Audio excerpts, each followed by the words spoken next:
Do you like healing? Healing! Interested about the elementals? Don't invoke their wrath! Or protecting the woods itself? For the 12th one! Then you should become a conjurer. Head on over to the Conjurers Guild and start practicing our arts. We need the guild!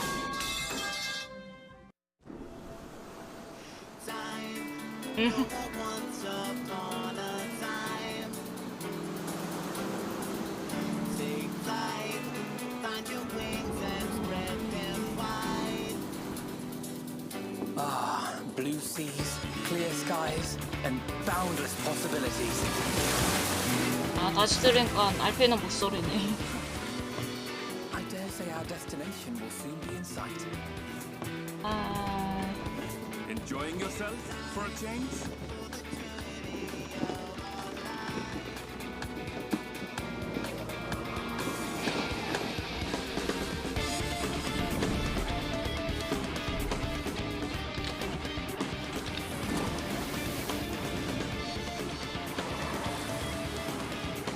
편의점이요? 와우.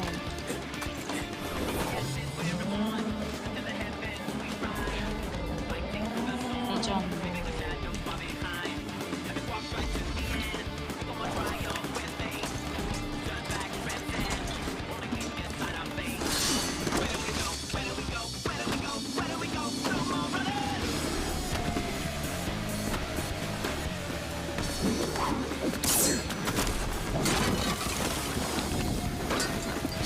편의점이라 편의점 아는 게 없어가지고 빵!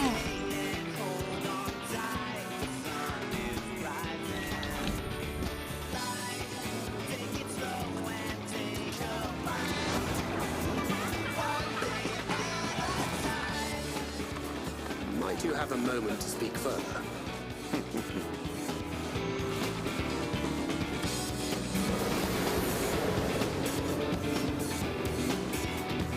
At last, we have come to the land you call the New World. My home. Tural.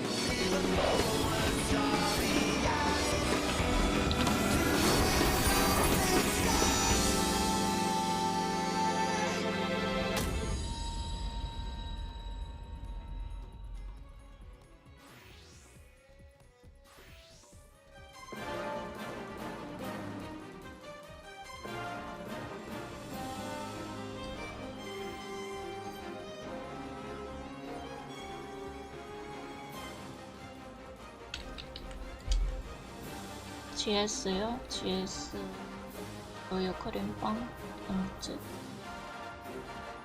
아, 저 크림을 별로 안 좋아해요. 치즈랑 생크림이랑 이런 거.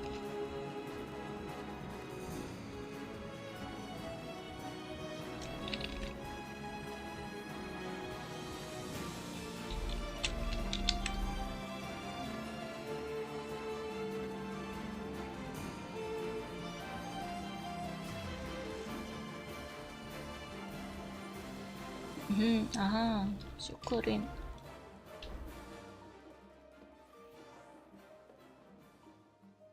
크림 많지만 않으면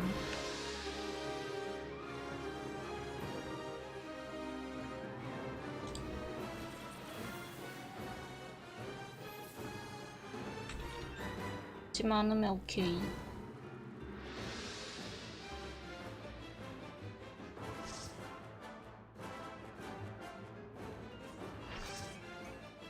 와우. 아.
살아날 것 같은데.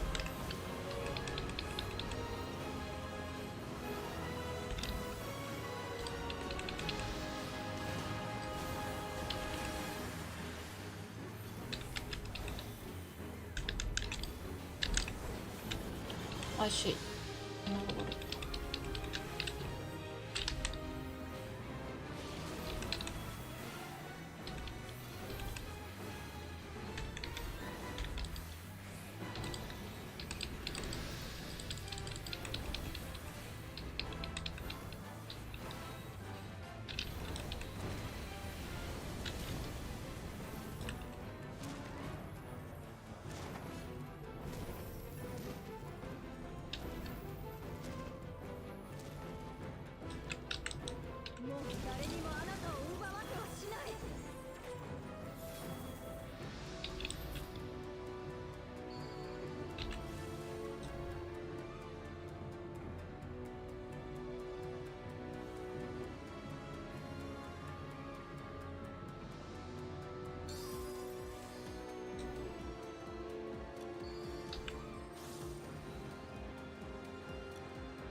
아, 깜짝아.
알아?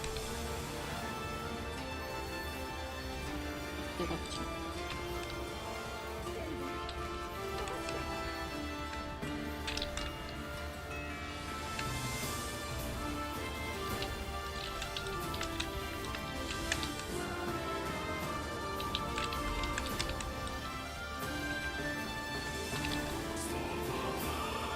터진 것 같은데.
아, 81. 나 이제 가야겠네.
Popoto.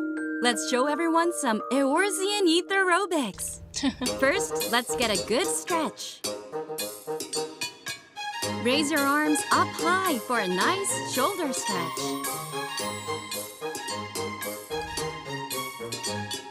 Now spread your arms to open up your chest and back. One more time. Make large arcs with your arm from side to side. You should feel a stretch in your sides. 하나, 둘, 하나, 둘. Now 그러면 with your other 오른쪽만 arm. 하는 거 아니야? Point towards a faraway destination. Ragnarok, engage. Kneel down, extend your arms and spread your hands like you're showing off a friend's outfit. Switch legs and show off the other side.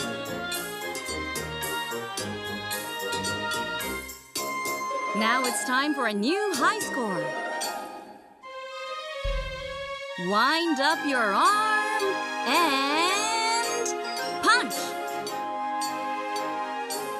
Give him another one with the other arm. Here comes Shiva. Strike your favorite pose and freeze in place.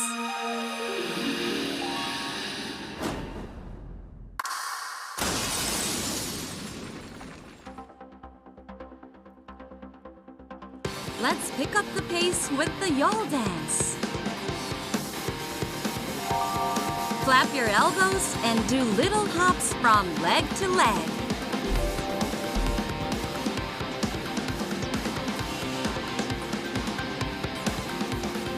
Build up fighting spirit with the sun dance. Move your body as you stomp your foot.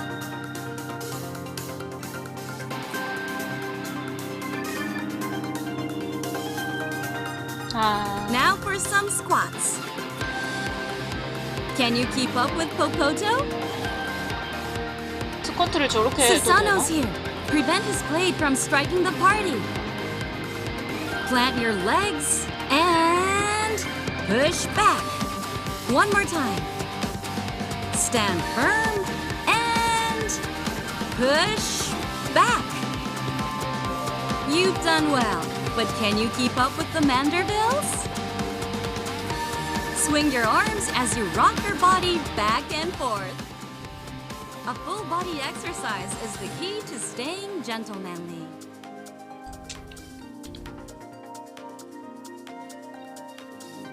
Let's wrap up with deep breathing. Breathe in, breathe out. Great work! Now get out there and show them what you've got. 에어로빅.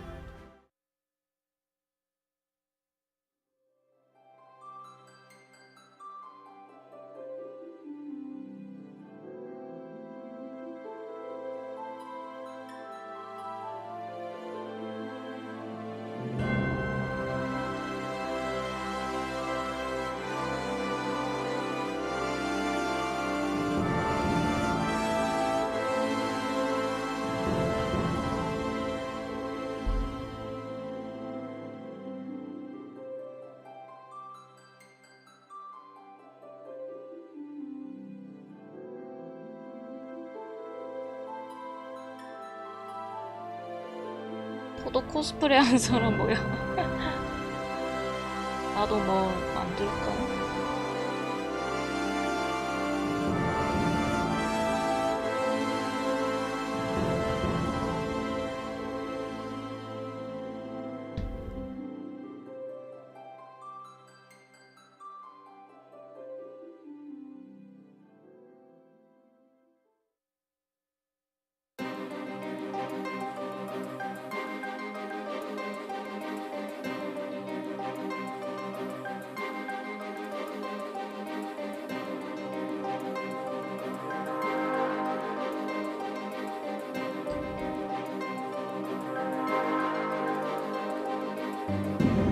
웬만한 사람들 다 바뀌지 않았을까요? 앞자리 바뀌는 거.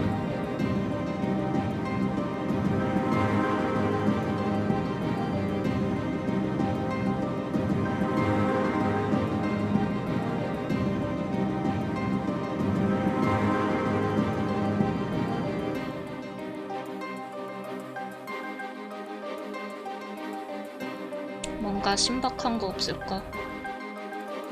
아트.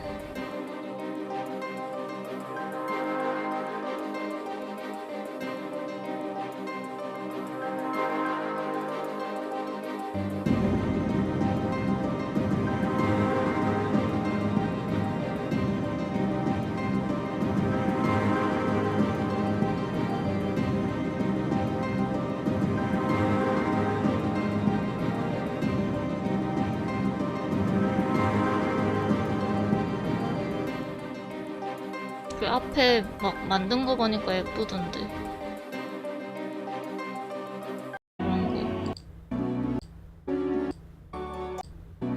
이런 거. 이런 거.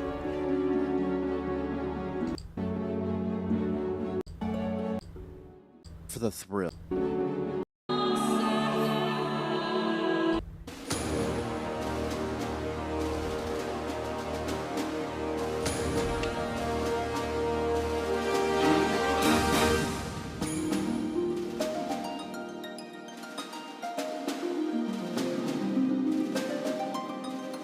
마작대회 이런 거는 좀 그런가? 그런 건 안 하겠지?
Good morning, Las Vegas.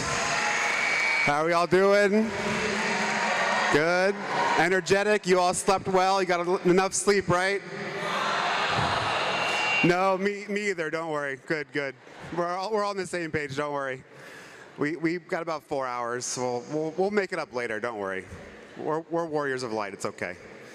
Well, thank you all so much for coming back today. It's super exciting. We have a lot of fun stuff in store for you. You know, we're going to kick things off shortly with the letter from the producer live, literally live. And again, of course, welcome to our live stream viewers all around the world. Thank you for joining us as well, no matter where you are. Thank you so much.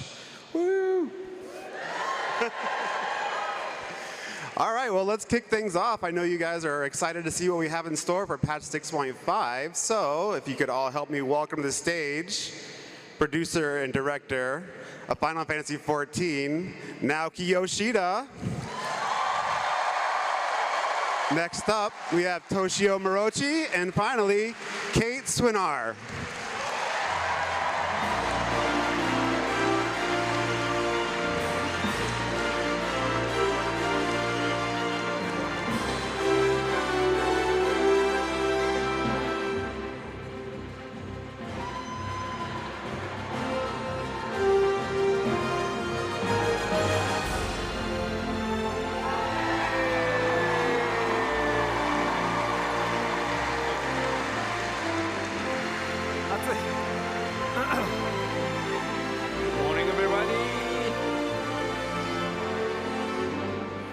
All right, I'll hand the MC job over to Morochi.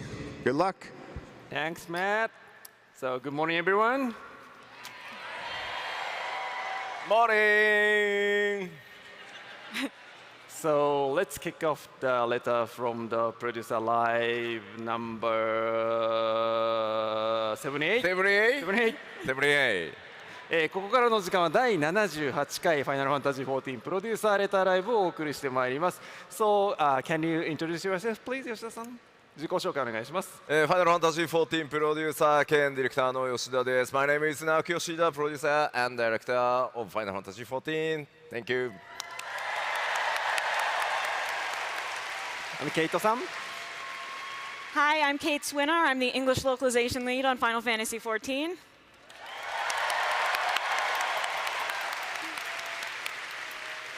Hi, and my name is Toshio Morochi, global community producer. That's it. Yeah. 進行を務めますコミュニティチームモルボルこと室内です。よろしくお願いします。So let me quickly explain how it works. I mean for this program.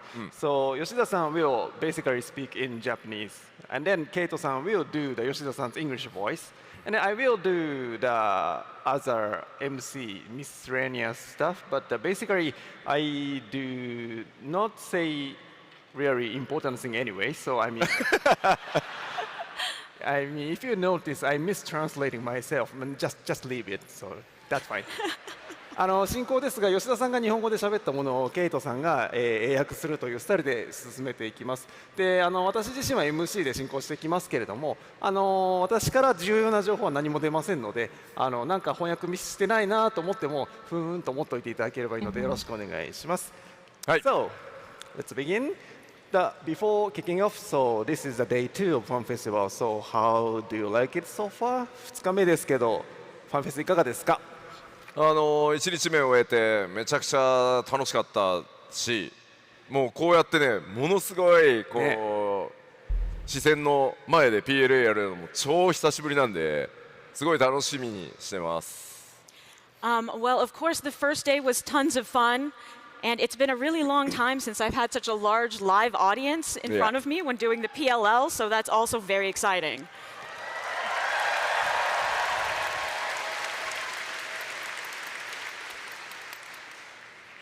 So today's topic is patch 6.5. Yes. Contents part 1. So shall we begin? 今日はパッチ 6.5 コンテンツ特集パート1ということで始めていきましょうか。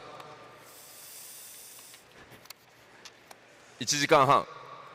An hour and a half. まあまあ、もし早く終わったらライブ Q&A やろう。If we finish early, we can do a live Q&A, right? Don't say that. No way.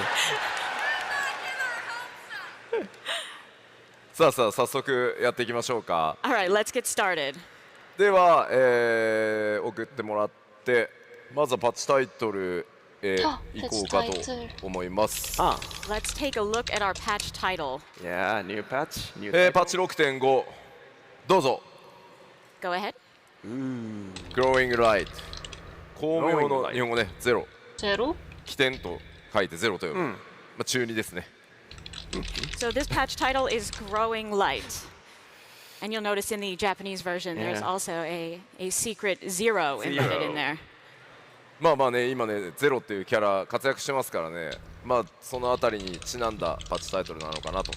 パッチ 6.4 と結構対になるような形で、はい、パッチタイトル決めてます。So we already actually decided this patch title a while ago, and of course it is Zero themed because Zero is one of our mains right now.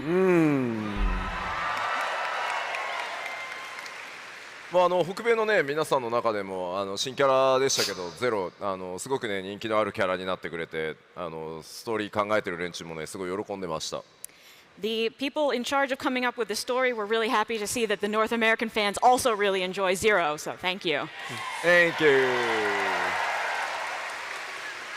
さあ、今回パッチ 6.5 まあ14ね長くプレイされてる方であればご存知の通り、ファンフェス等々を挟んでメインシナリオを進行していくので、パート1とパート2の2つの、メインストーリーに分かれてます。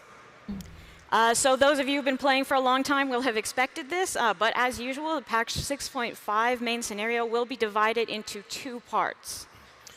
ではその早速、パッチ 6.5、グローイングライトメインストーリーのパート1リリース日は予定こちらになってます。As you can see, the release of part 1 of the Growing Light main scenario will be coming here. Early October.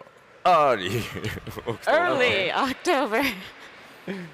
まあ予定通りにいけば、まあ10月のかなり早いタイミングでお届けできるかなと思ってます。If all goes to plan, we should be able to do early October. Yes. そして続いてパート2は、こちらです。ケイトさんの役を待ってから出してください。And then part 2 will be coming in. Go ahead. はい、というわけで1月中旬に、2024年ですね、1月中旬に公開予定となっております。 Mid-January 2024. 9월 말일 줄 알았는데. ではここで、まあファンフェスも含めてファイナルファンタジー14、まあ次の拡張まで進んでいくみたいな形になっているので、そのスケジュールっていうのをちょっと確認していこうかと思います。はい、お願いします。 Well, this FanFest included, we are progressing towards the release of 7.0, so let's take a look at our schedule for the next little bit. Yes, please. 와우. All right. So we are here, July 2023 Fan Festival, North American Las Vegas Fan Festival. 現在が2023年7月のラスベガスファンフェスティバルを行っております。エロ맞지? After that、どうぞ。いいよ。そしてその後ですね、10月上旬にまずは、パッチ 6.5 メインシナリオパート1としてリリースされます。 Okay, so we are here now, early October. ではここ 0.5 main scenario. でその後ですね、ロンドンのファンフェスティバルが10月、도쿄가 1월이었지. 下旬 3월이라 생각했지. 日付出てないんだっけ？出てます。So we then have the FanFest in London in late October. It's some day that we are trying to remember currently. Yeah, actually we have dates already. I mean October 21st and 22nd. 21日22日ですね。なのでメインシナリオのパート1の方でなんとなくこう昨日発表させてもらったドントレイルにつながっていく流れがちょっと動き出してでファンフェスでまた新しい情報が更新されてその後、さらにパッチ 6.51 が、10月下旬に、公開されてその直後ですねファンフェスの。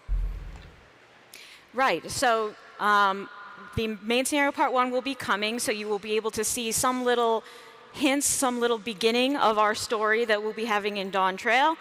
And then we will be having the London Fan Fest, so you'll get to hear a little bit more. And then we will have patch 6.51. そして年が明けた2024年1月、もう初週ですね、日本のファンフェスティバル東京ドームでやりますのでここでドントレイルの最後の情報公開行われてその後1月中旬にメインシナリオパート2がリリースされて全てつながって物語が進行していくという流れになります。So then we will have, in January, we will have our Fan Fest in Tokyo, where we will be able to present the remaining information we have for Dawn Trail.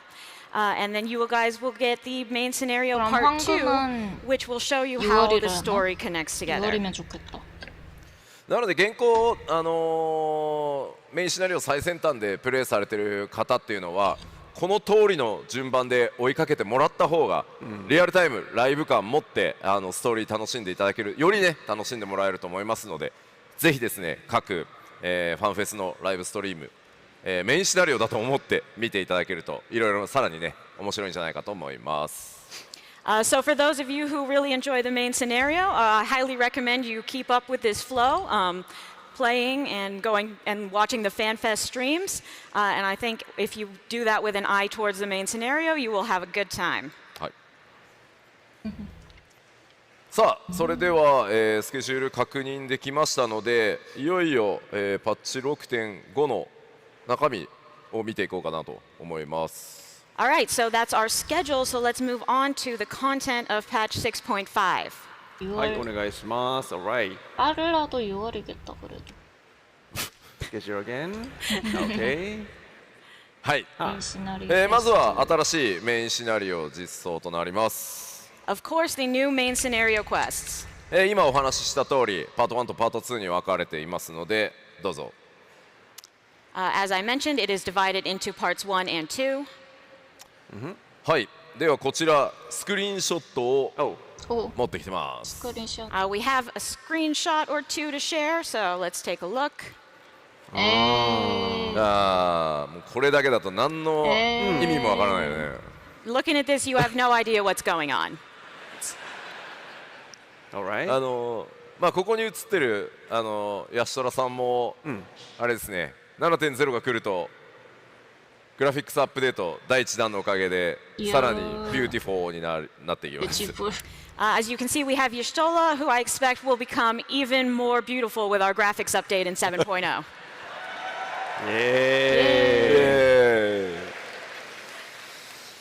スクリーンショットもう1枚ございま And here's one more screenshot. 제로. 어? 예? 제로가 1세계로? どうしたんだろう。まあどういう組み合わせだっていうね。 Now, what an unusual pairing that is. Interesting. まあねリンはもちろん皆さんねご存知の通りだと思うんですが、 여기서 第一世 그거 界 하나? でねどう見ても I mean, obviously, you know who Rin is, and this is clearly the first. 여기서 보이드 で 그거 하나? 隣にいるの明らかにゼロでしょ。 And next to her, that has to be zero. そうですね。さあこの2人がまあね出会った時どうなるのかっていうのもそうですし、ゼロはそもそもどうやって第一世界に行くのか等々気になるところだと思いますが、ぜひねいろいろ想像してお待ちいただければと思います。 So while you wait, try to think about, I wonder what's going to happen when those two meet, and how did Zero get to the first in the first place? さあさあではさらに進めていきましょうか。 And let's move on to some other content. 続いては友好部族ストーリーなんですが、 イエーイ。 So next we have our tribal quests. 今回はですね久しぶりに、エクストラストーリーを、実装させていただきます。 It's been a while since we last did this, but we will be adding the extra capstone story for the tribes.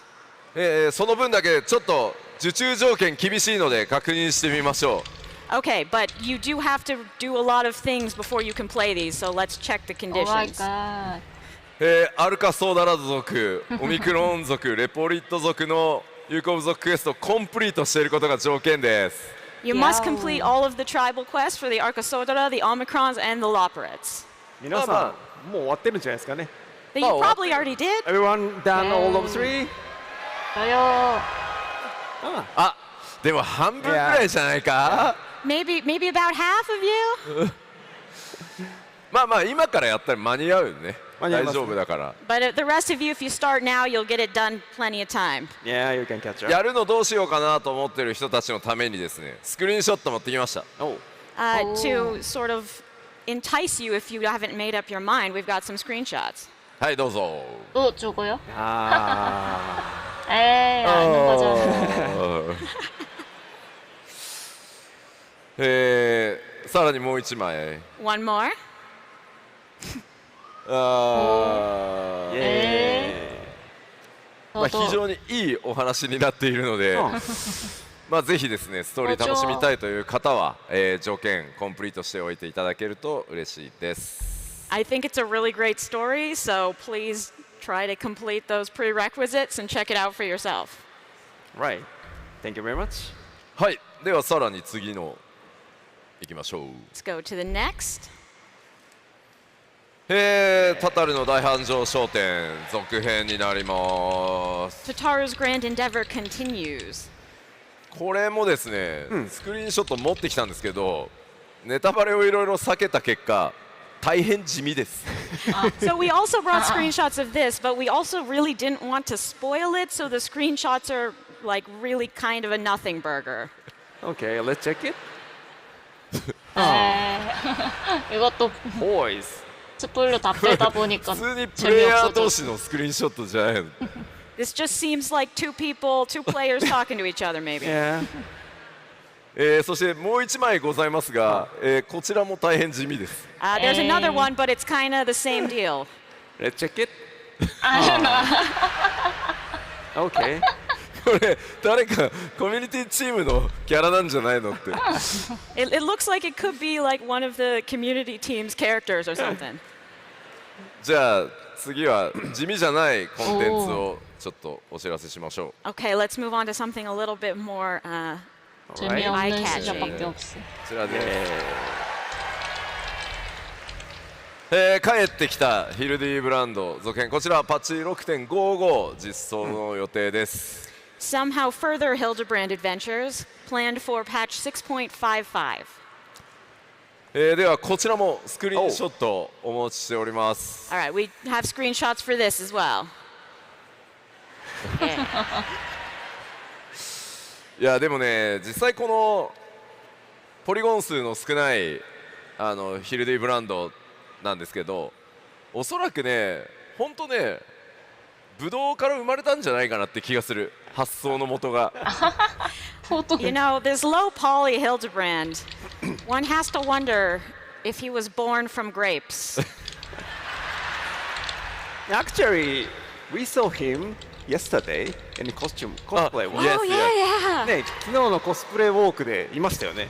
そうなんですよ、めちゃくちゃめちゃくちゃクオリティの高いローポリゴンヒルディってなんか意味がね。Yes, I was actually really confused because the low poly Hildebrand cosplay was so high quality. ちょっと会うの楽しみにしてるんだよね。いや今日もいたらぜひ後で、はい、写真撮らせてください。I'm really looking forward to meeting you. So if you're still here today, please come say hi so I can take a photo. いや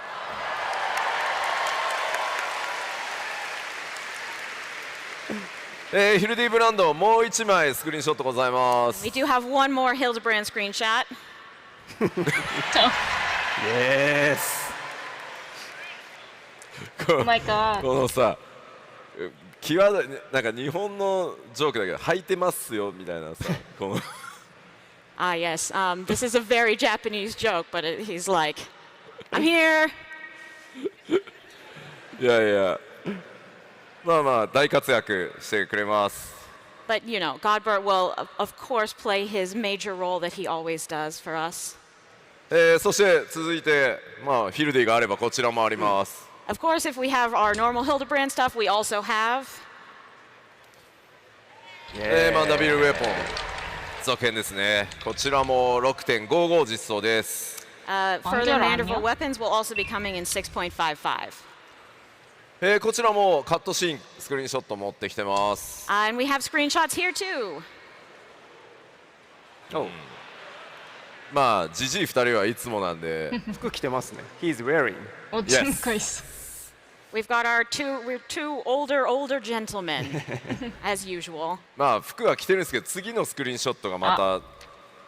Godbert is wearing clothes here, but if we turn to our next screenshot. あ、変身中？これ撮影するときに手がブレてこうなったわけじゃなくて、おそらく何かするんでしょう、この分身みたいなやつ。This is not like somebody was just twitching heavily while taking this screenshot. There's something weird is definitely going on in this cutscene. さらにですね、こちら新しい猛炎ツールの続編も実装となります。Next, we of course have more splendorous tools as well. こちらですね。こちらもさらにですね、スクリーンショットございます。And with screenshots. もうね、だんだんわけがわからなくなってくる。This story gets weirder as we go along. I don't really know what's happening. 次のスクリーンショット見てみましょう。And here's the next screenshot.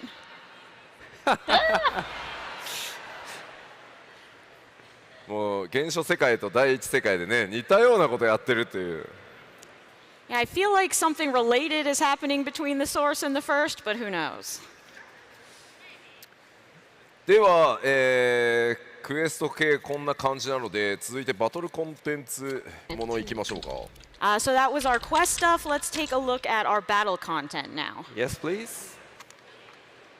ニューダンジョン新しいインスタンスダンジョンですが、こちら名前がございます。どうぞ。 Our new instance dungeon is called ルナ月ですか。달? 月です。月の地下渓谷って書いてある。 it definitely says the moon underground. Yes, that. でもほら今まあ惑星ハイデリンアーテリスって複数に分かれてるからさどこの月の地下なんだっていう話だよね。 I mean, but we do have a lot of shards, so which moon is that? じゃあそのヒントとなりそうなスクリーンショット見てみましょう。 I think we can give you a hint with this next screenshot. 아, Okay. 원자 세계. 저기 거기잖아. ヒントですか。ヒントでしょこれ。 저 床 거기 の 아니에요? ブロック 파파푸? を見たらさ It is a hint. It is. Look at the blocks down there. 제로부스랑 싸우던 거기 か 아니야? つてねこんな床のところで戦った記憶があるようなないような。 I feel like you might have some memory of 제로무스랑 fighting in a 싸우던 place 거기? with this type of floor before. もう1枚スクリーンショットあります。 And we have one more screenshot as well.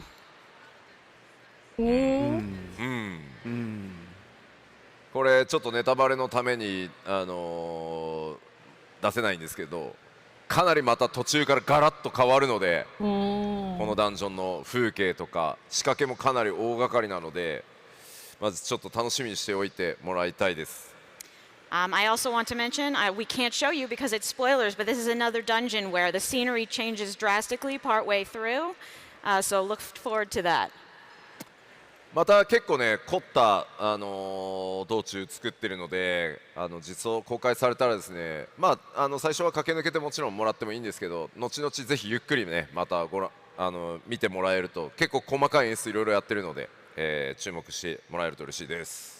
Yeah, the team is really working hard on creating the various facets of this dungeon. And of course, when you're playing it, you may not notice, but I do recommend going through a little slower to really take everything in after it's released. 조디아크 さあでは次行きましょう。 파츠 있나? Next, Oh. 新たな討伐消滅戦。 짜잔. new trials. 제로무스? こちらは先にスクリーンショットかな。 Let's go for the screenshots first here. 제로무스겠지. まあ 6.4 のラストでいましたね。 Yes, we saw this at the very end of 6.4. さあじゃあどんな討伐消滅戦か見てみましょう。 So let's see what trial it こ is. ちらで Yes, please. 제로무스. まあ英語だとね場所の名前になっちゃってると思うんで、ゼロムス討滅戦こちらノーマルとハードございます。 So in the English, the place name is included, but you will be facing Zeromus in the Abyssal Fracture. Yes. And of course, normal and hard, as usual. さあ14の中で描かれるゼロムスがどんな姿になっているのかそのあたりにもぜひご注目ください。 But yeah, let's see how Zeromus in FF14 turns out. さあさらに、次の項目いきましょう。 All right, moving on. 알라이언스? 次なるあはに現討滅戦 Our next Unreal trial. なんでしょうね。なんでしょう。なん聞いてみる。でしょうね。Yeah, What will what it be? are you expecting for next 가루다. round?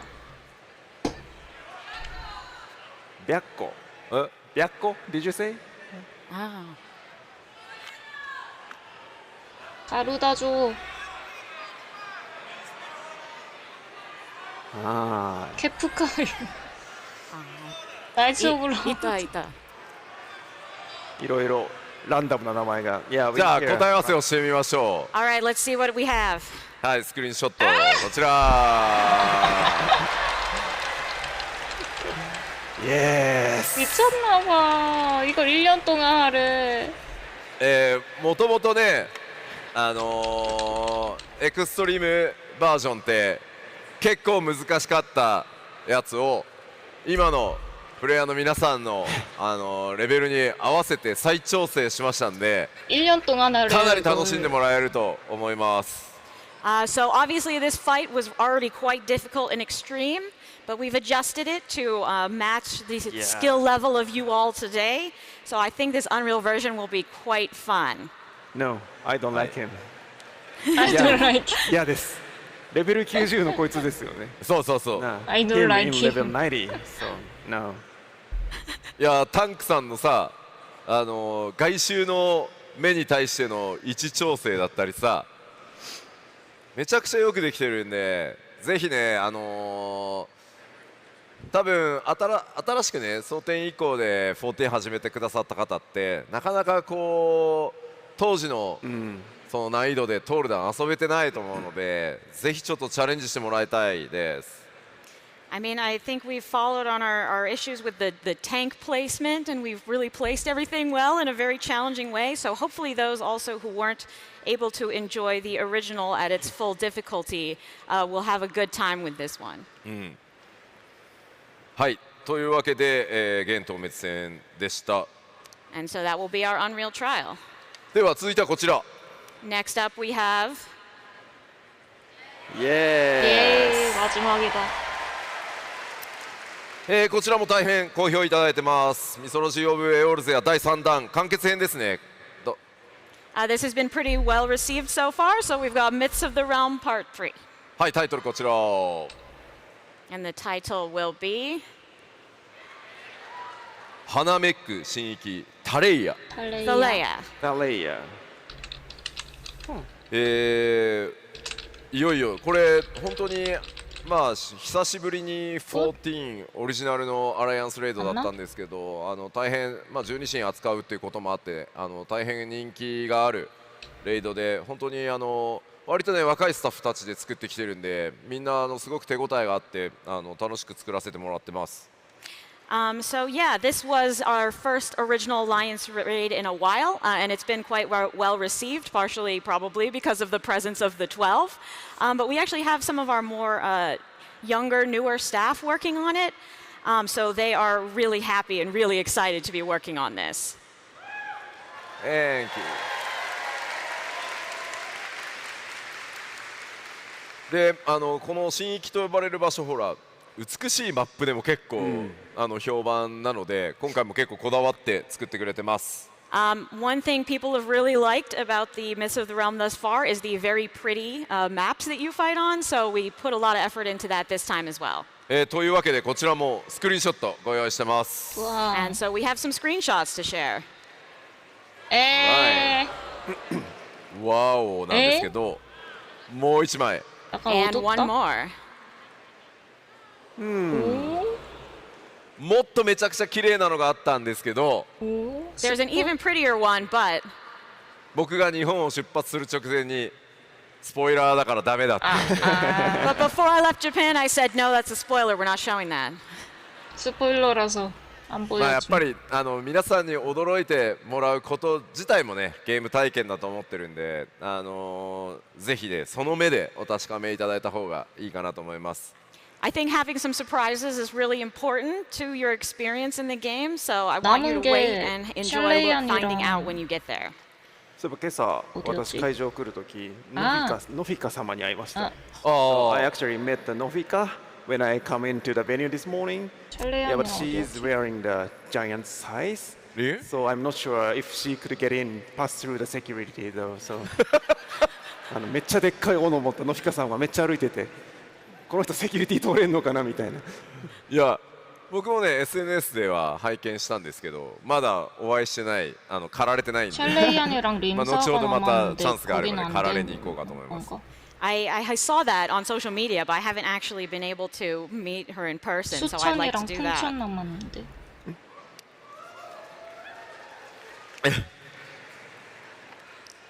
さあ、こちらでね 6.x シリーズでやってきたアライアンスレイドも完結するので、ぜひストーリーにも注目してもらえると嬉しいです。And this will, of course, be concluding our 6.x series of raids, so I hope you pay close attention to the story as well and enjoy it to its fullest. ちなみに次のプロデューサーレターライブ、そのパッチ 6.5 特集パート2って、あ、どこでやるんだっけって言おうと思ったら思い出したわ。ごめん。Please don't say that. He was asking when we're giving the next PLL and all that, but we're not actually allowed to say. So pretend you didn't hear anything. You heard can say nothing. that, but I mean, あれでも実機使使います。るよね。はい。はい。次回のプロデューサーレターライブではね、実機でマップ少しねスポイラーにならない程度にはお見せできると思いますので、そちらまでお待ちください。Okay, I might be able to show a little bit more at the next PLL, but we'll see. はい。では続いてシステム系ですが、こちら。Next are our system updates.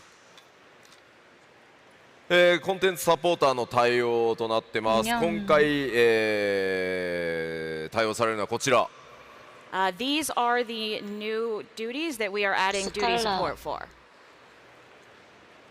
ザバン、ギムリト。スカラ、ザバン、ギムリとダークの3つを対応するということは、And we will be adding them for all 3 of these dungeons. ついに新生編から行月編までのメインクエストで訪れるすべてのダンジョン。Finally play through all of the dungeons. Finally. Finally. You made it.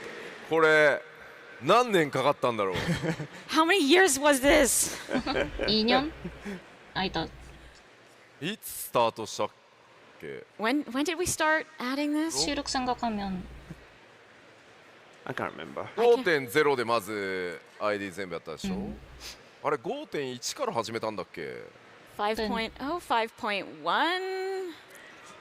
あ、3からあれ？もう覚えてないや。I don't know. It's all a blur.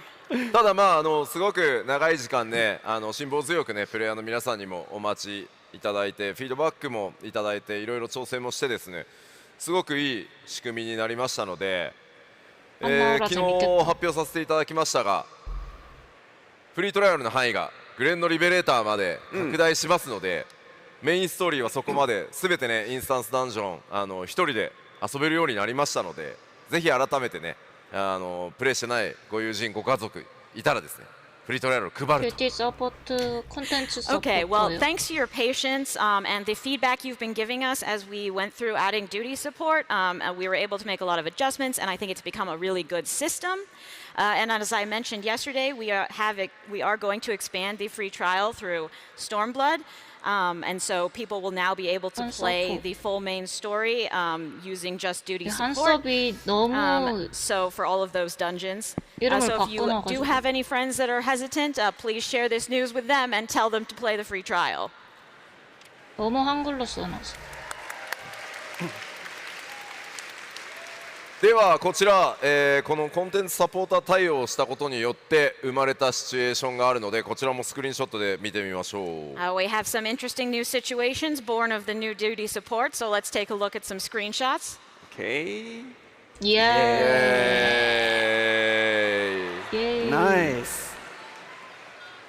いやー、これはですね、パッチ 4.1 のメインストーリーをこう作ってた時、まあ確か小田さんだったかな担当、すごいいろいろ話し合ってね、こうアルフィノと、まあ、この2人のね友情と冒険っていうのをねしっかり描きたいっていうところで、まあどうしてもねダンジョンだとこう表現、まあ、しづらかったのでコンテンツサポーターなかったのでまだ当時、まあ、うまくこうやりくりしてたんですけど、ついにねダンジョンの中でこの絵が作れたんでちょっとね感慨深いです。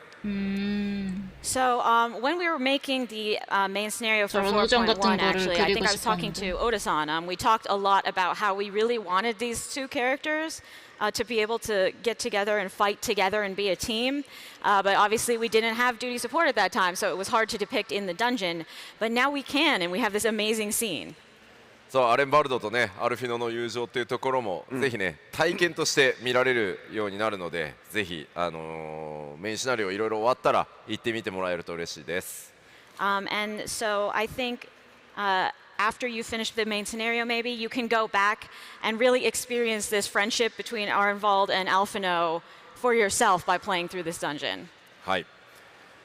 では続いて、新コンテンツになりますが、こちら。All right, this is a new addition. はい。早くもバリアントアナザーダンジョン第3弾いきます。바로? The third variant and Criterion dungeon. こちら舞台となるのはアロアロ島という島になってます。アロアロ。 And the setting for this will be a place called Alo Alo Island. アロアロ。ウォー、まあウォーっつったってどんな島だよって話だよね。Everyone goes, whoa, like what kind of island is that? こちらは過去と同じくですね、ノーマル、それから異分例式と、3つの難易度同時実装になります。As usual, we will be implementing 3 levels of difficulty at the same time, normal, Criterion, and Criterion Savage. そして第1弾、第2弾であるシラリハ水道とか、六根線未プレイでもプレイ可能です。You do not need to complete the Silden Subterrane or Mount Rokon in order to unlock this dungeon. そして気になる今回の同行者。And I bet you're wondering who your partner NPC will be. マトシャです。Matsuya! マトシャとの旅。強そう。Looks strong. Looks strong. Looks strong. Yeah, I wonder how our journey with Matsu will be. He looks strong. Looks strong. さあではそのアロアロとスクリーンショットをちょっと持ってきましたので見てみましょう。But we do have some screenshots of Alo Alo for you. 무인도? グラフィックスアップデートされたやつで見たかったな。I wanted to see this with the graphics update. もう1枚ございます。And there's one more. さあここがまあどの辺りにある島で、まあ、どんな秘密とかね物語が展開されるのか結構凝ってます。こちらもぜひですねストーリーも注目してご覧いただけると嬉しいです。So you will at some point find out where this island is located, what sort of place it is, and we have a very robust story here. So make sure to read through that as you play. はい。では続いて、まあ、こちらはいつも通りやりますよということで、ジョブの PVE も PVP も調整を行います。Moving on, this is of course what we always do. We've got job adjustments for PVE and PVP. まあもちろん昨日発表した通り 7.0 が来ますので、その直前のメジャーアップデートなのであまり大きな調整は各ジョブ入れずに、各ロールの中で少し DPS 物足りないかなっていうところを微調整させていただく予定です。 PVE に関しては。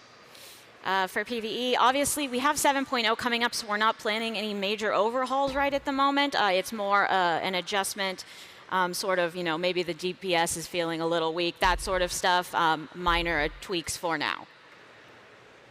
はい、では続いては PVP のアップデートを見ていきましょう。And then let's take a look at our PvP updates. まず PVP シリーズ5がスタートします。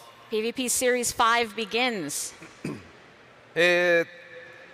ちょっと注意点があってですね、パッチ 6.5 のタイミングではクリスタルコンフリクトのシーズン切り替えは、やりません。So a little bit of a note here, something you need to make note of is that we will not be changing over the season with the release of patch 6.5. なのでシーズン8に関しては8月8日火曜日公開予定のパッチ 6.48 からパッチ 6.51 までの期間ちょっと変則になりますのでご注意ください。So season 8 instead will be running for a little bit of an unusual period. It will run from patch 6.48, which launches on August 8th, until patch 6.51. これの理由としては今日まさにこの会場で、行われますがクリスタルコンフリクト、リージョナルチャンピオンシップ、まあ、今日はね北米大会ですが、次はロンドンのファンフェスで、ヨーロッパの、大会が開かれます。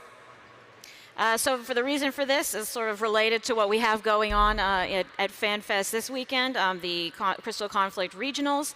Those are the North American ones, but the European ones will be taking place at London FanFest as well. まあそのロンドンので行われるヨーロッパのリージョナルチャンピオンシップの直前にバランス変更があるとかなり大変になってしまうと思っているので、その大会が終わった後のパッチ 6.51 で、バランス調整も含めて、クリスタルコンフリクトのシーズン切り替えを行うということになってますので、ぜひここ、シーズン切り替わり、ぜひご注意ください。Right. So, you know, with that European Championship, regional championship happening, we thought it would be kind of unpleasant and unfair if we changed stuff right immediately before they did that. So we're going to wait until after that is done to implement balance changes and such. So just please make a note of this timing so that you can participate. はい、続いてはクリスタルコンフリクトの、アップデートになります。Next, we have Crystal and Conflict updates. まずですね、ミニマップと、戦況の UI、結構フィードバックいただいてますので、こちらちょっと、メンテナンスをして改修を行います。So we will be updating the mini-map and also the UI while you are in battle to show various information. We got a lot of feedback about that, so we are making some adjustments. まあこちらは次のね PLL でまた実機等々でご紹介できればと思います。I think I will be able to share more details at the next PLL. そしてこちら新しいステージを追加させていただきます。And of course we have a new arena. Yes. こちら名前がレッドサンズという名前になってます。マップ名。The Red Sands. じゃあこちらスクリーンショットあります。And we do have some screenshots of that for you. 저기서 어떻게 싸워? というわけで、新たな戦場も追加させていただきますので。So with this new arena we'll be adding. まあでもなんかギミックありそうよね。It does look like there will be some interesting stage effects this time. はい。ぜひ PVP 好きご注目ください。So please take a look at our new PVP when it comes out. では続いては無人島開拓のアップデートに行きましょう。Moving on to some island sanctuary updates. はい。イエーイ。行きましょう。どうぞ。Let's go. 新たな開拓ランク、開拓目標、追加し、最終エリアも増えます。Of course, we're adding new sanctuary ranks and visions, as well as a new area in the wilds. まあそうなってくると、はい、新たな開拓素材、製作、作物、動物、特産品、建築物と、もろもろアップデートさせていただきます。We have also a bunch of additions, new materials, craftable items, crops, animals, ironworks, handicrafts, and structures for you. じゃあ、大丈夫です。なんか聞こえたの今。I definitely heard.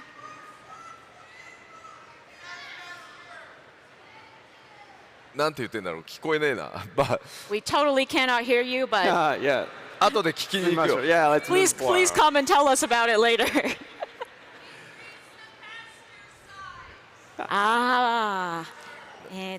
なんか動物が入ってるなんかエリアなんですけど、なんかみんなもっと動物飼いたいので、飼える動物のサイズは大きくして、広くして、島自体を広くしてってこと？まあ島じゃないけど、まあそれも必要になるでしょうが、なんか多分なんか動物のエリアだけを広くして伝えておきます。ありがとうございます。He will let the team know that you want increased pasture sizes. Wow, you made it. Yeah, good job. ごめん。伝えておくとは言ったけど、やるとは言って。I said I'll tell them. I have no idea if they can actually do it. まあでもちょっとね、パッチ 6.5 では間に合わないと思いますけど、もっとたくさん動物飼いたいから広げてほしいっていう意見はすごくよくわかるので、それはしっかり伝えた上で協議はちゃんとさせてもらいます。I don't think it would make it in time for patch 6.5, but I have heard your feedback that you want to raise more animals, have more space for that, so I will make sure that that is passed on and we can consider it.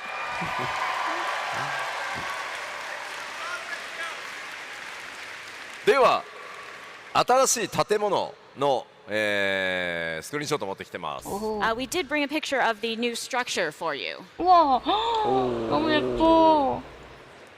なんかね新域にありそうだね。 신력이 있을 것 같은. It seems like very classical. そして皆さんがまさに今言っていた、新たな動物のスクリーンショットもございます。 Of course, as you are apparently all very into, we also have a screenshot of a new animal you can capture. 뭘 왜 이렇게 좋아해? New animal. New animal. 애니멀 맞아? アニマル Is 動物 that an とおっしゃった。 animal? Is it? 植物なんじゃないのどっちかって言ったら。 Isn't that a plant? 植物。モルモルさんどっちなんですか？ What is a morball anyway? Yeah, let's say animal. 動物。Nightmare. Someone Nightmares. shouted That is nightmare. correct. Yes. まあまあもうなんかわかんないですよね。14チームってなんでこういうさ明らかに動物じゃないものを動物だって言い張るんだろうね。Why is our team like this? Why do we put this up there and be like, new animal? まあというわけで新たな動物も実装されます。But in any case, there are new animals, so yes.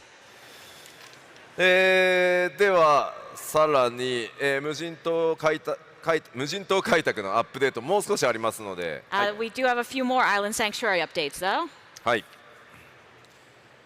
まず猫耳さんのお願いということで、こちら増えます。So we'll have this new thing, felicitous favors. いいですよ、進めてください。Go ahead and show our text here. まずパッチ 6.5 の開拓、アップデートされた分の開拓が終わると、猫耳さんからお願いがスタートします。So when you complete your progression for Island Sanctuary in patch 6.5, you will unlock a series of requests from the felicitous feline. で、そのお題はですね、プレイヤーごとに異なる、特産品を出荷してくださいという依頼が始まります。And those will be individualized requests for different handicrafts. で、そのお題をね、こうクリア達成していくと専用のトークンがもらえて、報酬と交換できるという仕組みが入りますので、ぜひね続けて開拓をいろいろ制作とかね特産品作るとか、進めてもらえるといいかなと思います。So if you produce and ship those specified handicrafts, you can get some special tokens that are tradable for rewards. So give it a shot and go through production here. さあでは昨日発表させていただいたゴールドソーサーアップデート。And of course, we have our gold saucer update that we discussed yesterday. Yes. 昨日発表させていただいた通り、パッチ 6.5X まだ途中ですが、調整中ですが、フォールガイズとのコラボレーションということで、ファイナルファンタジー14のゴールドソーサーにフォールガイズが実装されます。So as we mentioned yesterday, this is still under development, but at some point in patch 6.5X, we will be having a Fall Guys collaboration implemented in the Gold Saucer. ちなみに、会場にいる光の戦士の皆さんの中で、実は結構フォールガイズ遊んでるんだよねって人。So you Warriors of Light, I feel like there's actually a pretty decent number of you who play Fall Guys. あ、結構。やっぱり結構いますね。Yeah, that's a good amount. フォールガイズチームも実はフォールガイズを開発している人たちの中に光の戦士の方が結構いてですね、いつもすごく楽しんでいるのでコラボ本当に嬉しいって言っていただいてます。So actually on the Fall Guys team as well, they have quite a few Warriors of Light. So they're having a lot of fun making this and looking forward to what it's going to look like when ours comes out. なのでお互いねこうフォールガイズを遊びに行き、逆にフォールガイズを普段遊んでる方にね14をプレイしてもらうみたいなうまく 같은 ね 거안 きっかけになれ 들고 ばなと 오나? 思ってま 껍데기. す。 I'm really hoping this will be a good chance for some people 맵만 to 들고 take an 오는 interest in 건가? Fall Guys and some Fall Guys players to come over and try 14. はい、昨日は基調講演フォールガイズ側の근데 14 폴 가이즈 の、하면은 動画ありましたが、 플레이어끼리 我々の方ももうちょっ 부딪히고 と開 이래야 発が進んだら 되는데 動いてるところをお見せできると思いますので、 그런 もう少々お 거 待ちください。 있으려나? We did show a video of the collaboration stuff on the Fall Guys side yesterday, but we don't have a video of our Gold Saucer stuff yet. I'm hoping we can share that with you soon. はい、では 그러니까요. 사람 잡는 その 거 他のアップデートいき 있어야 ましょう。 되는데. Now moving on to just miscellaneous updates. 新たなお得意様取引が実装されます。 New custom deliveries are coming. その人はスクリーンショットでお持ちしております。 We have a screenshot of who we will be working with. おっと、見ただけでは誰か思い出せないのでは。 Do you remember who this is? 누구죠? 기억이 안 나. わからないでしょ多分。ねわかる人います？ Do you remember know who remembers who she is? お、ちらほら上がるな。 Ah. ちょっと待って、名前聞いてみようかな。 Oh, I'm gonna let me ask this person's name. さっきの Yes, yes.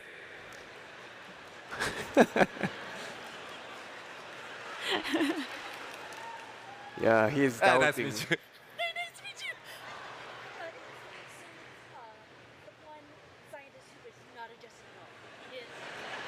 What? 何何 Was that such a long name? My name is Lex, and I'm the also on Crystal. Okay. Oh, so who do you think this is? Can you tell the audience? I think it's the scientist from Charlian who was just really needing sleep. そうです。シャリアンのすごく寝不足の科学者。The scientist from Charlian who really needs some sleep. Thank you very much. 누군지 맞췄나 봐. シャーレアの地下でですね、正直言うとワーカホリックのように全く寝ないで働いてるキャラクターがおります。 Yes, so this is the character in Charlian who is really kind of a workaholic and doesn't seem to sleep. 答え合わせを見てみましょう。 So let us look at the name here. マーグラットさん Margaret. で、そのままでこのマーグラットさんなんですけど、なんでこの人になったんだろうというと、 You might wonder why we've chosen Margaret. かなりピーキーなキャラなんですよ、仕事に対しての。 She's very sort of extreme work-wise. で実はかなり細かい設定が作り込まれているキャラで、開発チーム僕を筆頭に結構こう寝るより仕事の方が好きみたいなやつもいるんで、ちょっとこのマーグラットさん扱うとなかなか面白いんじゃないかということで、開発チームの強い推しがあったので、マーグラットでいこうと思います。 This was actually due to the dev team's personal preference, because there's actually sort of a very deep internal setting behind this character that she's a workaholic and never sleeps, which is quite similar to many of us.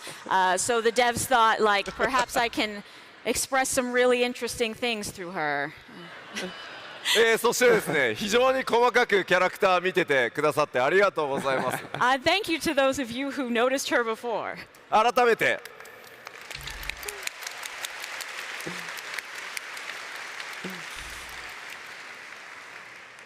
はい、というわけでその他のアップデートを続けていこうと思います。 All right, now moving to our other updates. 収集品の連続生成機能という生鮮機能というのを、実装させていただきます。 Yes, we'll be adding consecutive ethereal reduction for 소장급 collectibles. 연속 こちらは結構便利になるんじゃないかと思います。 I think this will make things a lot easier. そして次項目こちら。魚類図鑑で新たに釣った魚にちゃんとマークがつくようになります。 For your fish guide, you will now get indicators for your newly logged fish. さらに、その他のアップデート2ですが、はい。 케빈의 Wow. 에? 옵션 아이템?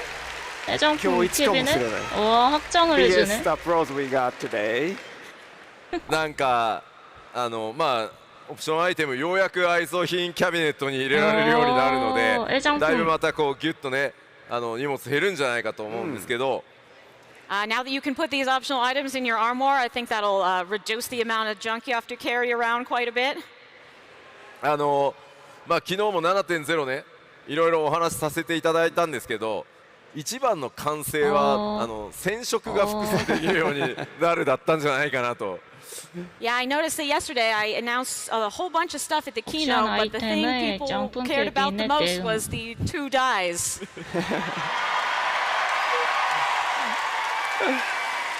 いや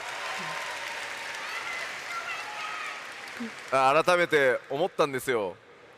MMORPG ってやっぱりアイテムに関するアップデートが一番喜ばれるなって。And I felt once again that I guess in MMOs the most important kind of updates are the item-related ones. まあでも逆に言うとね、ものすごい数が多いから一番大変なアップデートでもあるんですが、大変お待たせしました。はい。On the other hand, they are also the most difficult because we have so many items. But in either case, sorry for making you wait so long. そして続いてです。これはちょっとねバランスの調整に近いんですけど。This is sort of a balance change here. あ、よかった。皆さん好きみたいね。You like it.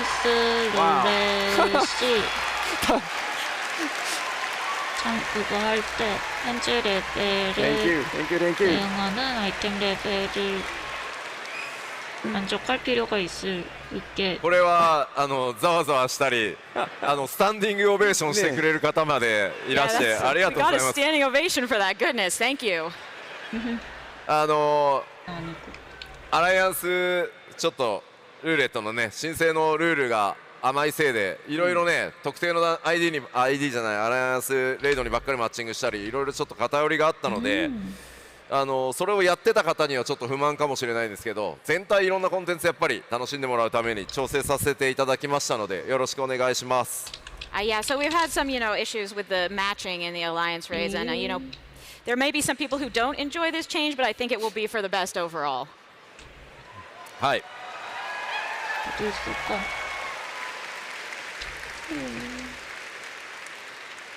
いやでも皆さんにちょっとご理解いただいてMMO の開発者としては大変嬉しいです。ありがとうございます。I'm really happy. I feel so understood as a developer that so many people are excited for this. さらに、その他のアップデート続けていきましょう。All right, some more updates here. こちらですね、テレポの、オプションなんですけど。와 좋다 저거. こちらはですねテレポのウィンドウがこれに変わるってわけじゃないんですが、オプションで切り替えることができるようになります。今エリアごとにこう、テレポのタグって分かれてるんですけど、それをもう自分の頭の中では拡張のごとのイメージの方が強いんで、もう拡張ごとに並べたいというリクエスト結構ありましたんで、オプションで切り替えられるように、させていただきました。So this new option will not replace your current teleport window. You can choose between how you want to sort. So you have the current system where it's sorted by area, but we had a lot of requests that people are sort of mentally sorting it by expansion. So now you're in the alliance raids, and there may be some people who don't enjoy this change, but I think it will be for the best. これ UI チェックしたときに思ったんですけど、さあ。When I checked the UI. 拡張がね。Yeah. 増えたらさ、ゾーントレイルで1個増えるじゃん。Yes. So when the expansions increase, like it's going to go up by 1 with Dawn Trail. 이 다음은 황금일까? そこからさらにあと3拡張ぐらいでこの UI また作り直しになるじゃん。We've only got about 3 expansions left before we have to remake this completely. We see no more space. Yeah, スペース足りないですね。足りない。あと色足りるのかなみたいな。Do we have enough color variation? Yes, color variation. そういやなんで結構刹那的な UI だなって。It's like, oh, that's a kind of dangerous UI. というわけでこちらリクエストいただきましたので、こういったこれでオプションで切り替えられるようになるので、ぜひお好みの方を使っていただければと思います。But yeah, since this was a requested feature, we are happy to allow you to choose the way you want it to be appearing in the future. そしてもう1個ございます。こちら、6.X のマウント、透滅線マウント全種コンプリート報酬追加させていただきます。We will be adding the reward for getting all the trial mounts in 6.X. スクリーンショットをお待ちしております。And of course, we have a screenshot.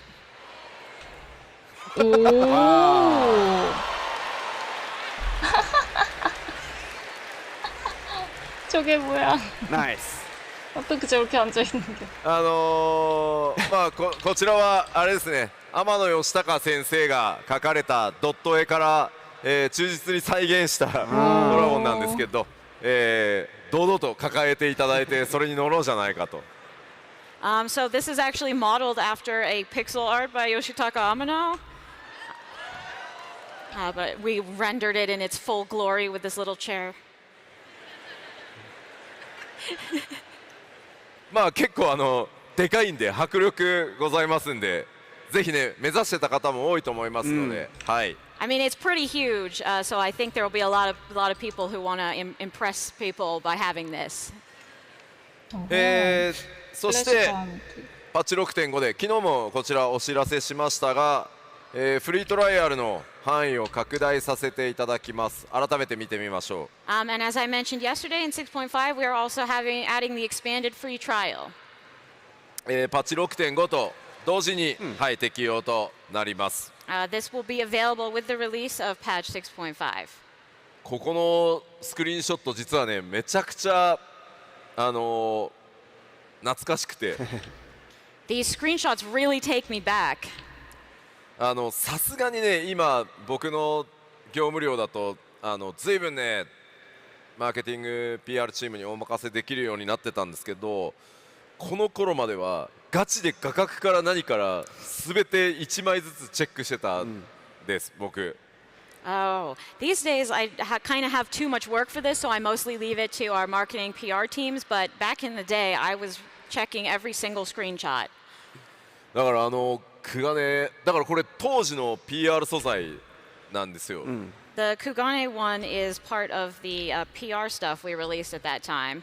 だから当時の基調講演とか見ると多分出てくる。If you go back and look at the keynote, you'll probably see it. まあついにフリートライアルもグレンまで来ましたので、またね別にグレンで終わるわけじゃなくて、また機会があれば範囲はまたね引き続き拡大していこうと思いますので、ぜひね大いに楽しんでさらにねその先の冒険っていうところで、製品に移行していただければいいので、これを機会にぜひ始めていただけたらなと思ってます。So we are expanding to include Stormblood right now. There's still a possibility we will expand the trial feature further in the future. But in any case, this is quite an expanded amount of stuff to enjoy. So I hope people will check it out. はい、まだちょっといくつかアップデートがパッチ 6.5、6.5X シリーズにはあるんですけど、ちょっとまだまだ情報公開できないものも隠れているので、今日のところはパート1としてはここまでにさせてもらおうかと思います。Of course, there's still plenty of things about 6.5x to share, but this is about all I can tell you for today. We have many things still in progress. So for now, we will leave it here. まあパート2では今日ご紹介した内容を実機で、いくつかご紹介しつつ、もうちょっとさらにね細かい機能のアップデートも含めていろいろお話できたらなと思ってますので、次回もぜひご注目ください。In our part 2 presentation, I think I'll be able to share more details of some of the stuff we presented today, as well as some other finer points of our updates and more stuff coming. So please take a look when we come out with that info. では改めて最初に見たスケジュールもう一回確認しておきましょう。So let's just take a quick look back at that schedule we presented at the beginning, so you know. 発表した内容を下に付け加えてます。コンテンツを確認してください。So we've added down at the bottom, we've added what new things will be introduced per patch. パッチ6.5 本体がリリースされるとメインクエストパート1と大きなところで言えばミスロジー・オブ・エオルゼアの第3弾スタート。So patch 6.5 will bring the main scenario part 1 and Myths of the Realm number 3. ロンドンのファンフェスがあってその後、10月下旬にパッチ 6.51 がリリースされてこちらでバリアントダンジョン第3弾が、実装されます。So then we will have our London Fan Fest, and then after that, in late October, will come patch 6.51 with the new variant and criterion dungeons.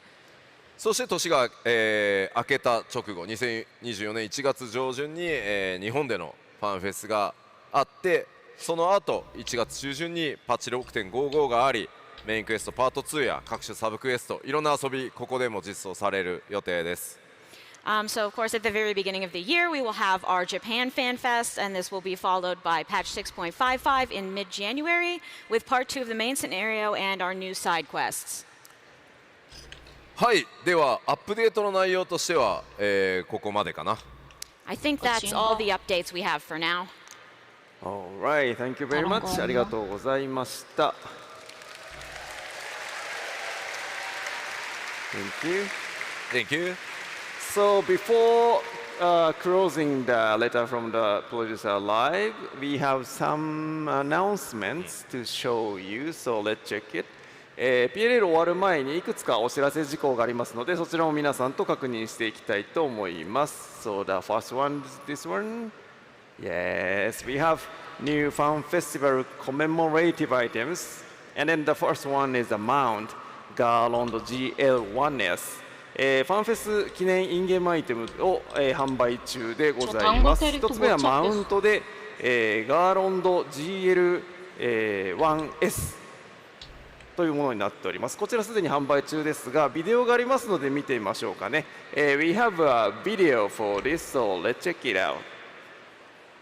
どうぞ。안 나왔어? 그게 아니구나.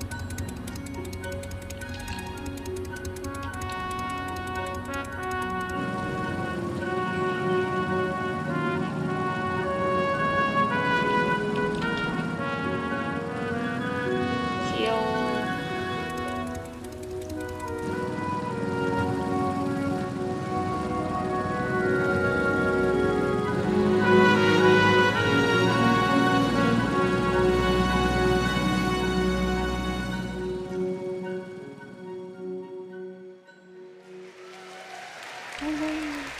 Thank you very much.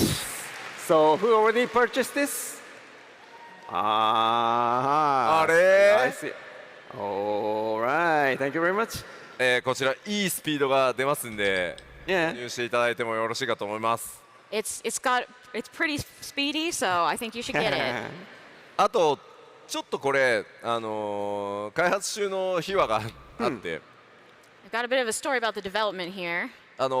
バイクはバイクでもタンデムいわゆるもう一個その、はい、サイドシートがついてるバイクが欲しいって結構お声があったんで、まあそれを作ろうって話になってスタートしたんですけど。So, you know, we have a motorcycle, but we had a lot of requests for a motorcycle with a tandem seat, which is why we decided to make this. 一人で乗ってる時ちょっと寂しいよね。じゃあガーロンドだし、そのアルファ君に乗ってもらおうかっていうので、まずこうなったんですけど。But we thought it'd be kind of like sad if you were using it by yourself and you just had this empty seat, so we decided to add Alpha in there. 今度は乗せてみたらあまりにも可愛くてこれ誰か友達が乗った時にアルファ君が消えてその友達が乗るってなった時にアルファ君いなくなるぐらいだったら誰も乗せないっていうこう気持ちになっちゃうんじゃないかっていうことでさっき見ていただいたようにもう一人乗ろうとしたらアルファ君は席を譲らずスペアタイヤの上に乗せられるっていう。But actually, when we tried putting this together, what we noticed is that if you have Alpha disappear when another person gets on the bike, then you're like, man, but I want Alpha. And then you don't want to invite anyone else to ride with you because then Alpha goes away. And that was terrible. So now we've ended up with this situation, as you see, where it's a two-seater, but the other person is just going to have to ride on the spare tire in the back. まあいろいろなこだわり詰まってるバイクですので、今ねちょうど特別セール中なのでぜひご検討ください。So, we've clearly put a lot of thought and love into this one. So, think about it. Think about it. あとちなみにこれ準備しているときに、So when we are preparing this document、名前これガーロンド GL1S 読むんですけど、読み方が分からなくて、So yeah, the name of this mount Garland GL1S. So our confusion is this GLIS or GL1S? IS じゃないの 1S ってなったので、小田さんとこ気に入ったんですよ。So when we went to 小田さん、How do you read this? So he has a clear answer. This is GL1S, or isn't it GLIS 1S? So his answer was, you guys already have a GL2, right, in your mount. One of the reward from Iron Sanctuary. 無人島開拓系で手に入る GL2 というバイクを皆さんすでに持ってらっしゃる。で、それの1個前のモデル。The one prior model is, that's why this is GL1. The what about S? S is from sidecar. そうサイドカー付きなんで S なんです。はいはいはい。such a lower すごいロアがいっぱい詰まってんだなという名前を知りましたということ。めっちゃちゃんと作ってる。Yeah. So yeah, please make a purchase. It's already available on online store. Okay, so let's move to the next one. Is this one? こちらです。Yes, Immort, Advent of Light. 竹木光の降臨エモートです。こちらもまず動画があるので見てみましょう。We also have a video for this one, so let's check it out.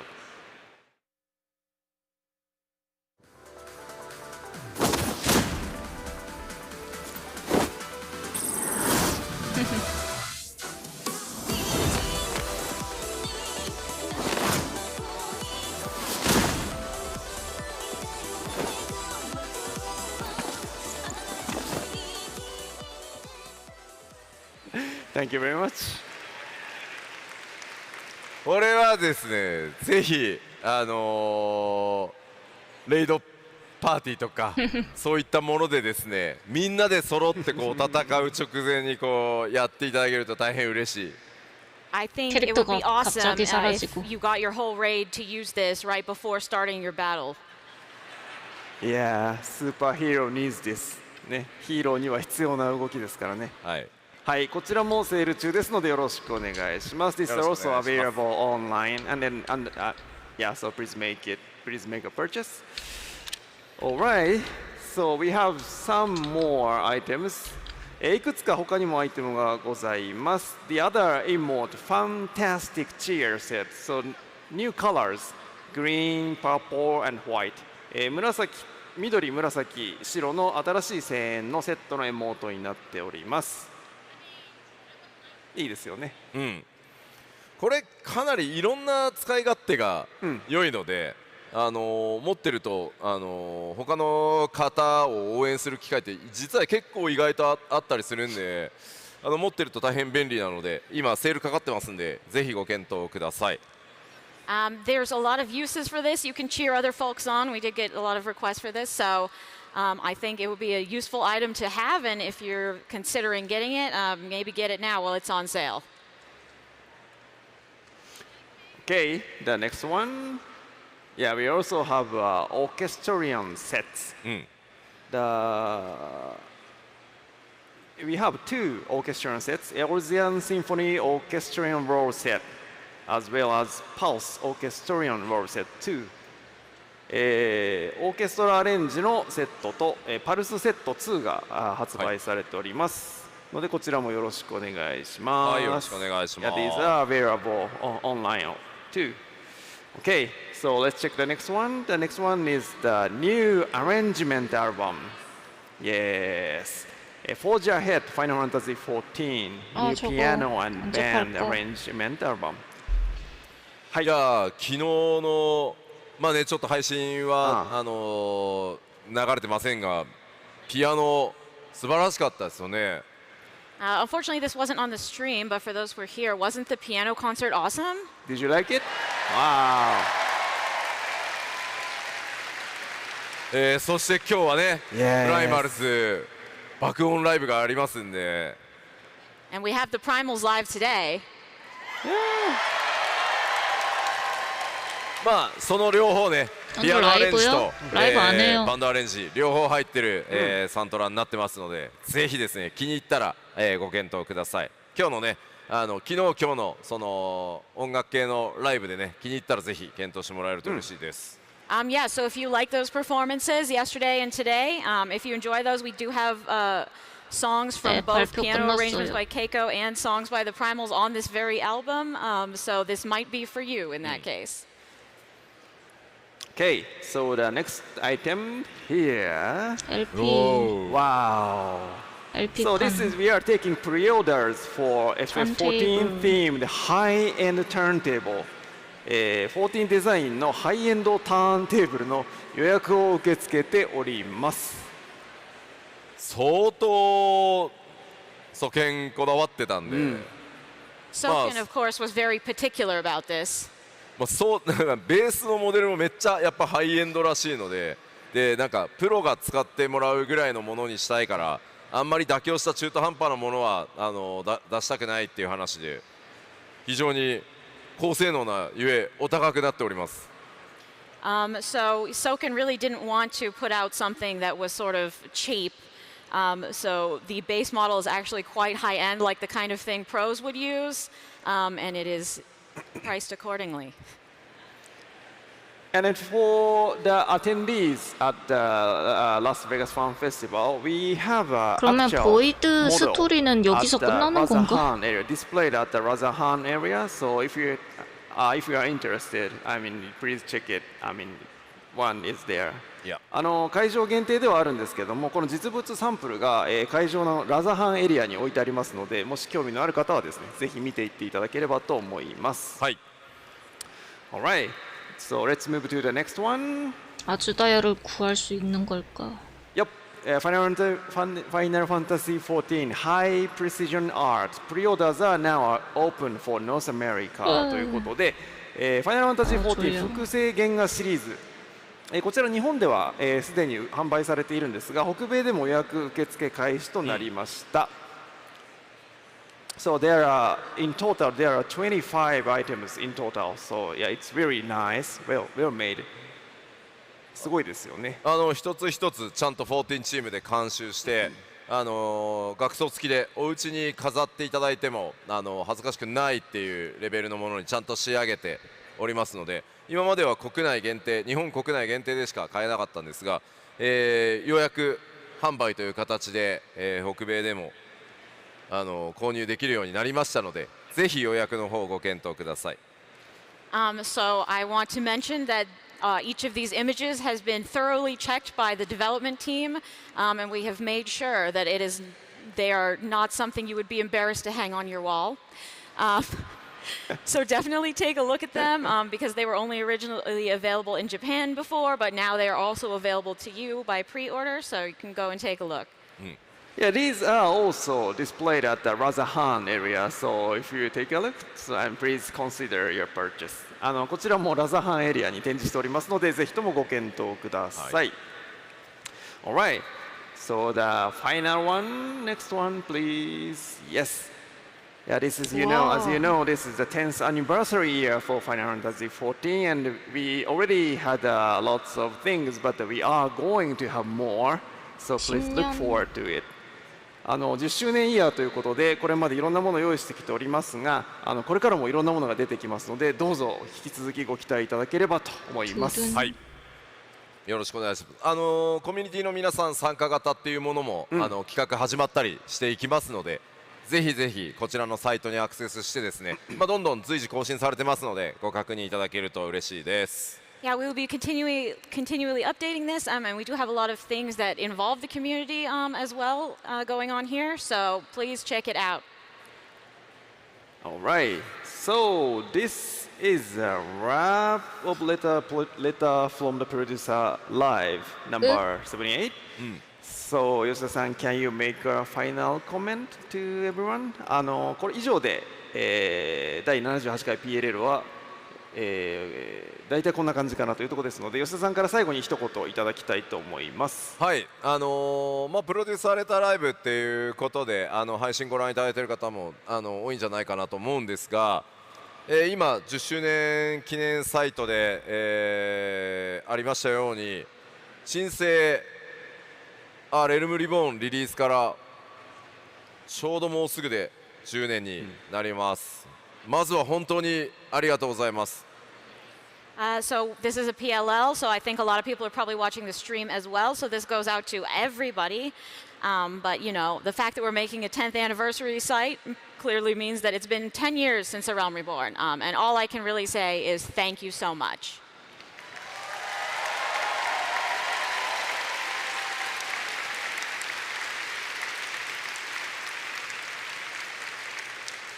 まあその旧14ファイナルファンタジー 14.1.0 バージョンを引き継いでからだと、約13年ぐらいになるとは思うんですけど、本当にこんなラスベガスのしかもコンベンションセンターで本当にたくさんの方に詰めかけていただいて、ファンフェスがねできるようになるまで14が育つなんて本当に夢にも思ってませんでした、当時は。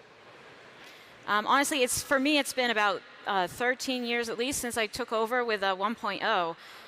But honestly, in my wildest dreams, I never could have imagined that we would be here in Las Vegas at the convention center and this big today.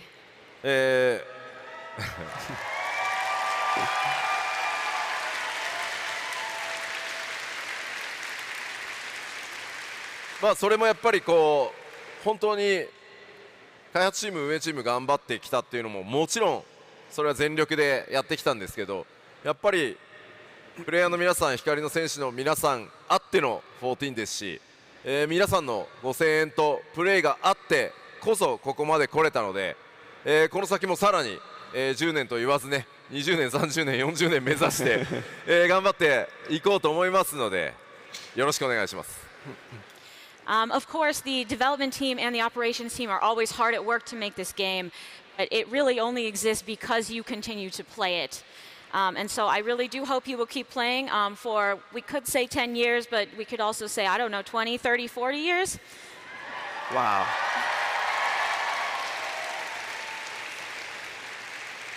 はい、というわけでこれからも頑張ってまいりますので、ぜひですね、パッチ 6.5 それからファンフェス等々どんどんいろんなイベントも目白押しになっていきますのでよろしくお願いします。ありがとうございました。 We will of course be working hard, so please enjoy the upcoming patches and FanFest. Thank you. Thank you. Alright, so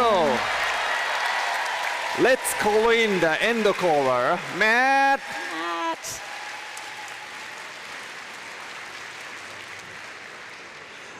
I like that end caller. That's what I'll put on my business cards now. ぐらいでこの UI また作る。The keynote, but the thing people cared about the most was the two. 今日一かもしれない。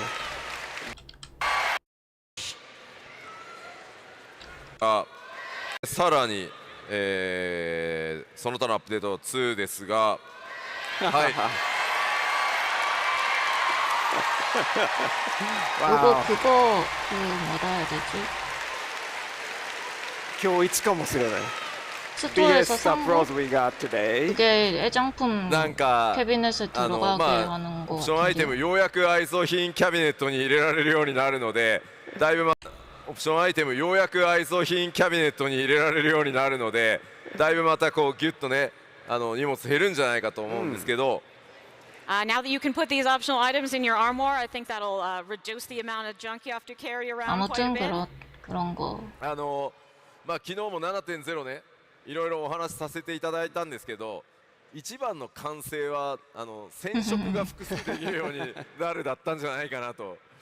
Yeah, I noticed that yesterday I announced a whole bunch of stuff at the keynote, but the thing people cared about the most was the 2 dyes.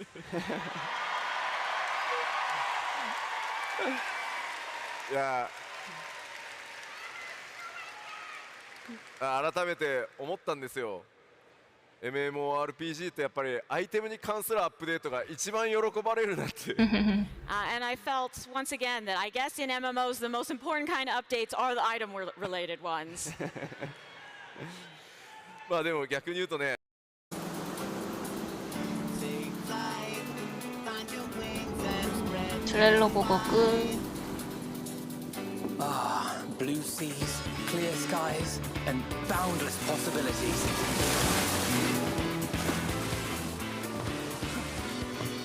I dare say our destination will soon be in sight. Enjoying yourself for a change?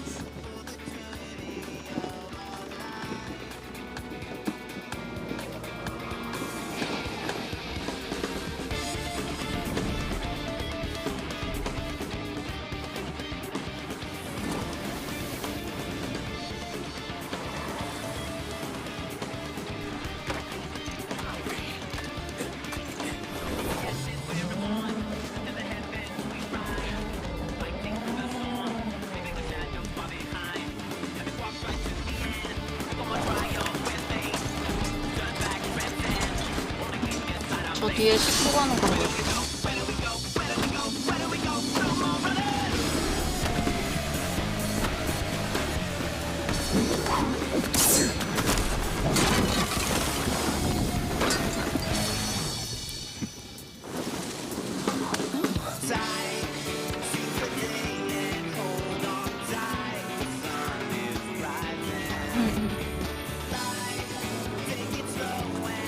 아니 저 뒤에 지나가는 얘가 너무 수상해.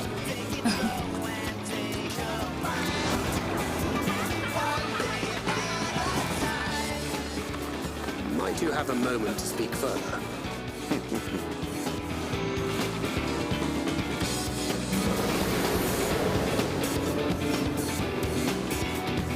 At last, we have come to the land you call the New World. My home. Put out.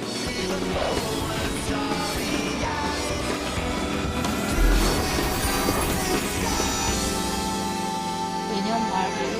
내년 말? 한써? 내년 말? 될까요? 장담할 수 없는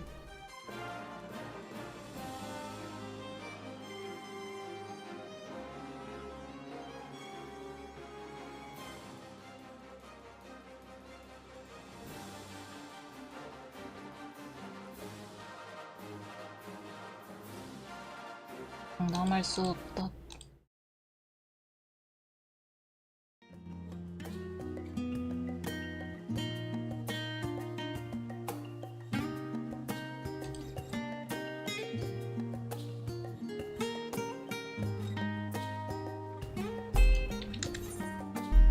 자야죠. 잡시다 들랑.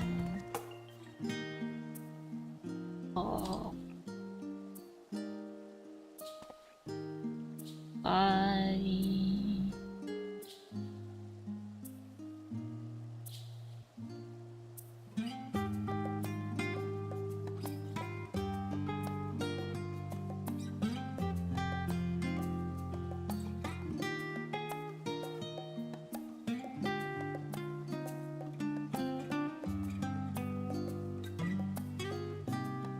이거를 바꾸고 자야지.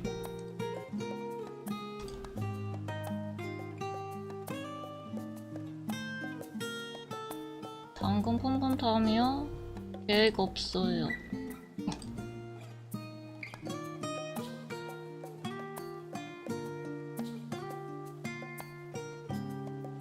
아이디어가 없어서.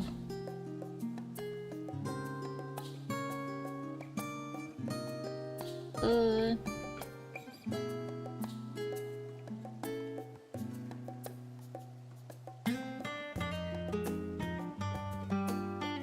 상대형끼리 PVP?